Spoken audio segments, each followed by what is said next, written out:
तो इधर छत्तीसगढ़ में अरुण साव का कद बढ़ने के संकेत भी दिखने लगे हैं। पीएम मोदी के दौरों में अरुण साव को तवज्जो दी गई। रायगढ़ के बाद बिलासपुर में भी पीएम से उनकी नजदीकी साफ तौर पर दिखाई दी है।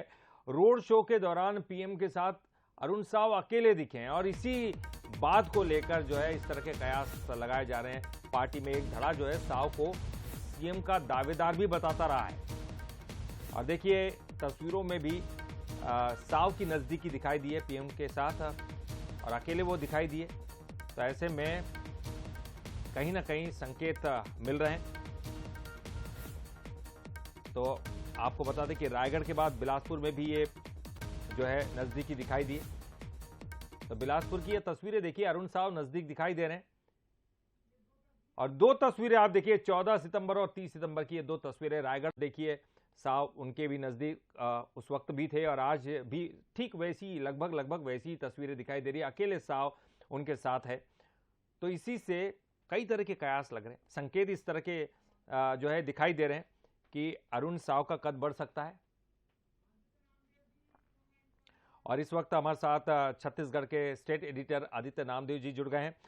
आदित्य जी, जिस तरह के संकेत मिल रहे हैं, हम दो तस्वीरें लगातार देख रहे हैं, अपने दर्शकों को दिखा रहे हैं। 14 सितंबर और 30 सितंबर की तस्वीरें, चाहे रायगढ़ की बात हो, बिलासपुर, लगभग एक जैसी तस्वीरें दिखाई दे रही है। गाड़ी में अकेले हैं साव भी और नरेंद्र मोदी भी। ऐसे में क्या इस तरह के संकेत दिखाई दे रहे हैं कि अरुण साव का जो कद है वो बढ़ाया जा सकता है? हम एग्जैक्टली नहीं कह रहे हैं कि क्या कद हो सकता है, लेकिन शायद उनको तवज्जो दी जा रही है।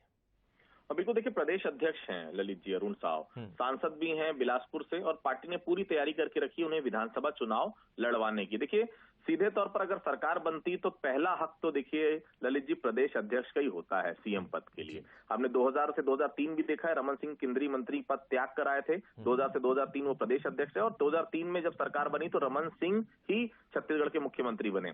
अरुण साव को देखिए लगातार रायगढ़ में भी देखिए रोड शो में वही नजर आ रहे हैं। अभी हम बिलासपुर का रोड शो देख रहे हैं, वही नजर आ रहे हैं।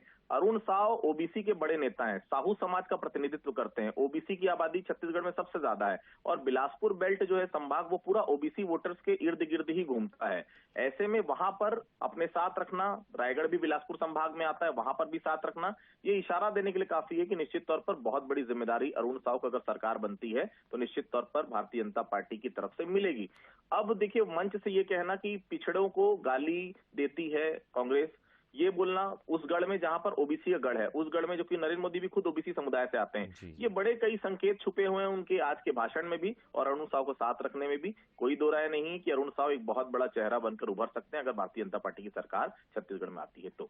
जी जी, चलिए बहुत बहुत शुक्रिया करेंगे आदित्य जी। तो संकेत तो कुछ इसी तरह के मिल रहे हैं और जैसे कि आप लगातार कह रहे थे कि ओबीसी वर्ग को खुश करने के लिए, चूंकि साहू समाज से भी और ओबीसी वर्ग से भी आते हैं, तो कहीं ना कहीं एक बड़ा संकेत भी दिखाई दे रहा है कि हो सकता है कि उनको तवज्जो दी जाए, एक बड़ा कद दिया जाए।